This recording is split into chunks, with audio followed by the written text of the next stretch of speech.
I am honored and very happy to open our conference entitled Individuals and Groups, Mutual Vulnerability.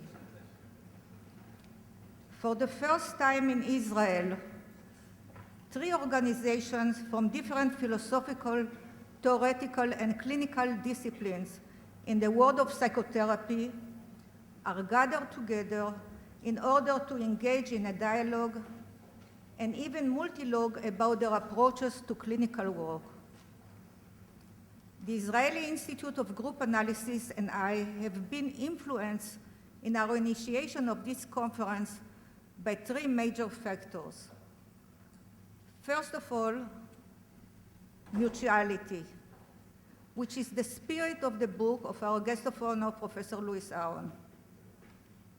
A meeting of minds explores many important aspects of mutuality within psychoanalytic relationships.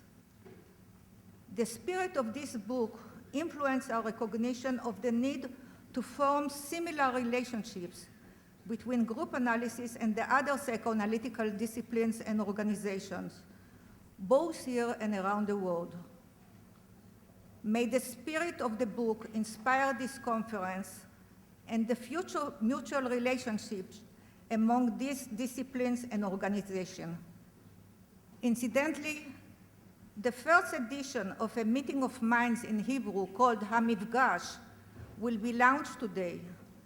It was translated and edited by Emmanuel Berman, who is taking a role in this conference. The second reason for initiating this conference was our need to present group analysis to the other analytical organizations.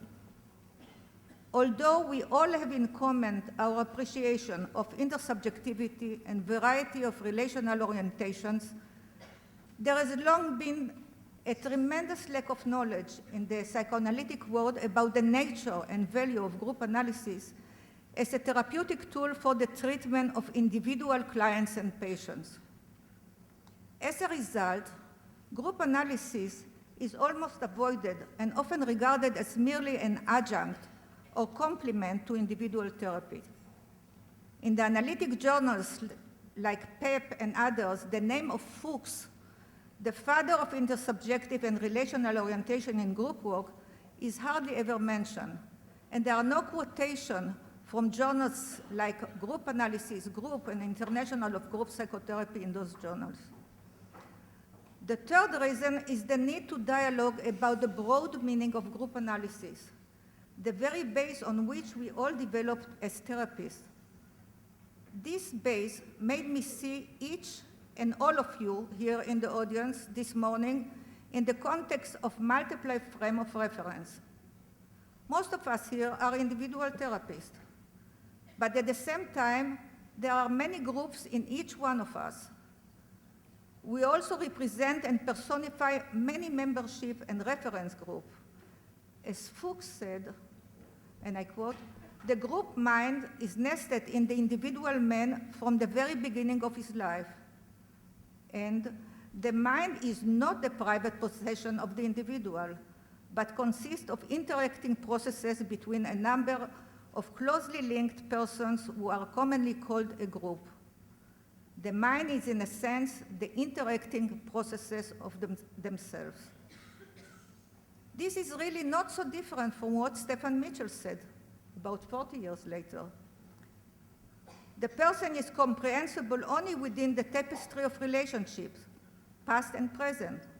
Analytic inquiries entail a participation in an observation, uncovering and transforming these relationships and their internal representation. No wonder then that when I look at you, I can also sense the very many groups connecting us to each other in the dynamic matrix of the conference. I hope that we'll be able to meet these groups during the conference. We will watch the small group conducted by Robbie Friedman on stage, and we will participate in the medium groups and, of course, in the large groups, which, for the first time in Israel, will be really large. Hopefully, all these mutual experiences will allow us to discover conscious and unconscious relationships within ourselves and among ourselves. I'd like to end my few words of introduction and welcome by paraphrasing the many writings of my very dear friend and one of the great teachers and leaders of group analysis, Dr. Earl Hopper, who unfortunately is not able to be with us today due to an unexpected surgery. He says, in the same sense that the individual person and the group are two sides of the same coin, so too are psychoanalysis and group analysis. In fact, psychoanalysis and group analysis should be completely intertwined, whether working with one person, a couch and a chair, or with several people, a table and collection of chairs. We should always be both psychoanalyst and group analyst. Whereas the brain exists within the cranium of an individual human organism, the mind exists within relationships among persons. In other words, when we are working in and with a group, we do not stop being a therapist for and the individual person. And we do not stop being a group analyst when we are working with a single patient. Hopefully, Hopper's words will inspire our future work as individual and group analysts. Thank you and welcome to each and all of you.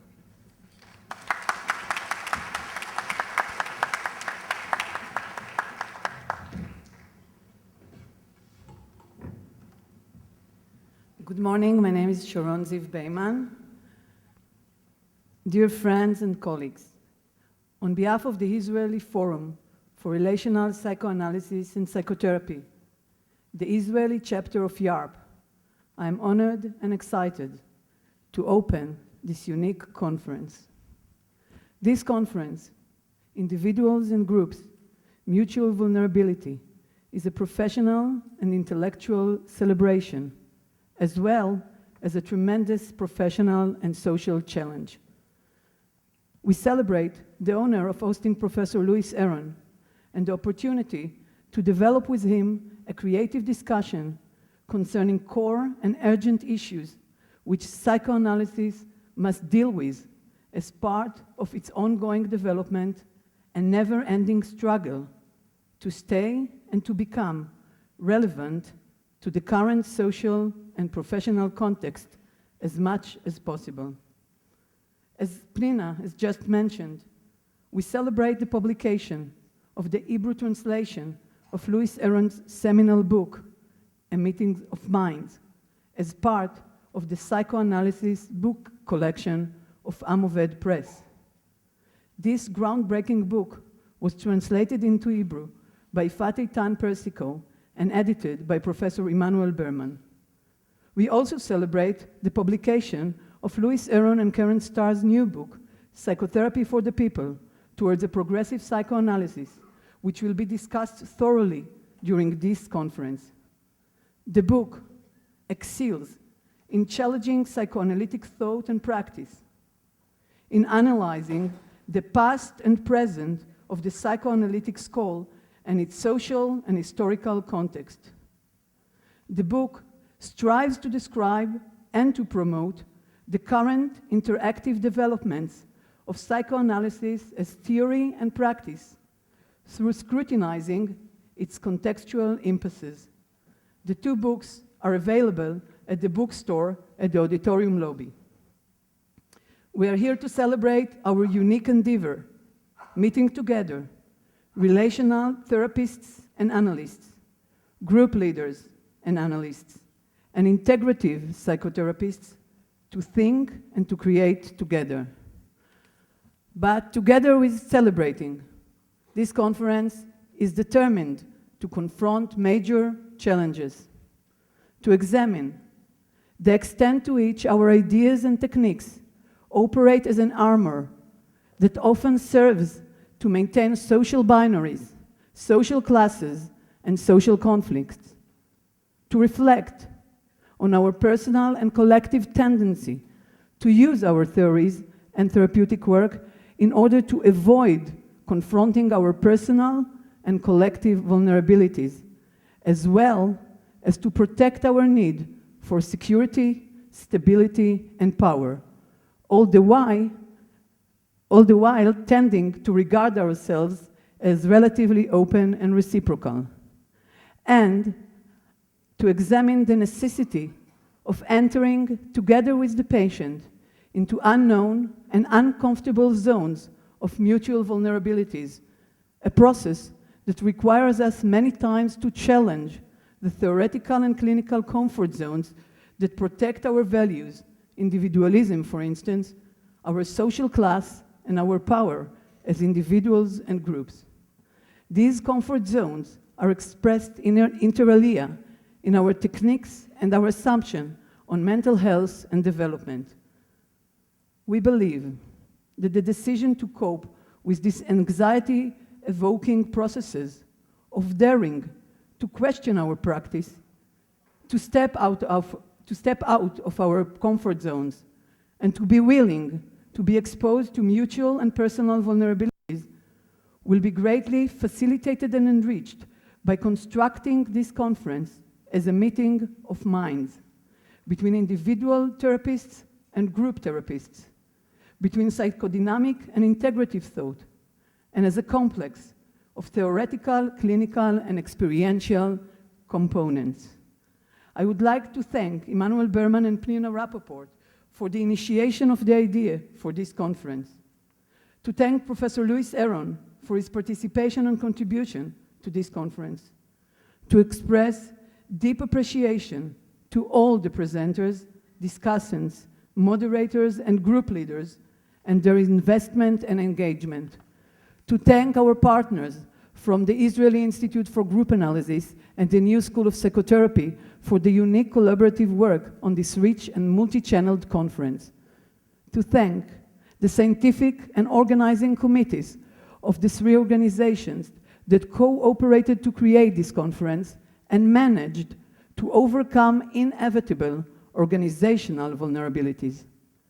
Special thanks to Orna Kislasi and Hani Biran for organizing the discussion groups. Bravo to our administrative staff. And I would like to warmly hug Pnina Rappaport, Ofer Maurer, and Gila Ofer, and to thank them for the privilege to work together on the organizing of this conference. I wish all of us an interesting and stimulating conference. Since meeting our vulnerabilities is not essentially an enjoyable process, we hope that the warm and tasty hosting will support us during these 2 intensive days. Thank you.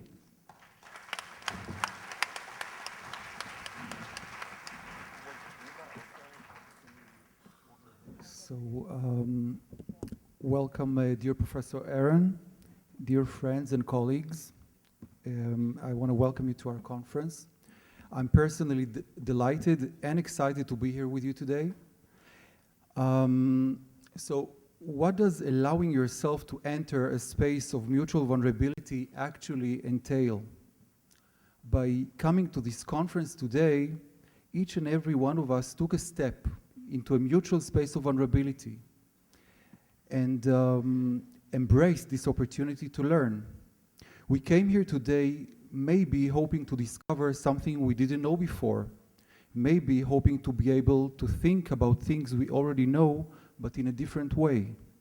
Maybe hoping that we'll meet someone with whom a meaningful connection will blossom, adding something good to our lives. We all came out of our homes and got here today with a hope in our heart, but also, I suspect, also with a certain degree of apprehension, maybe a tiny fear or a nagging doubt. I mean, I'm pretty sure that not everybody had the same thoughts, but I guess they could have sounded something like, will it be safe for me there? Will I find the stuff they're talking about relevant? I know they're gonna have discussion groups today.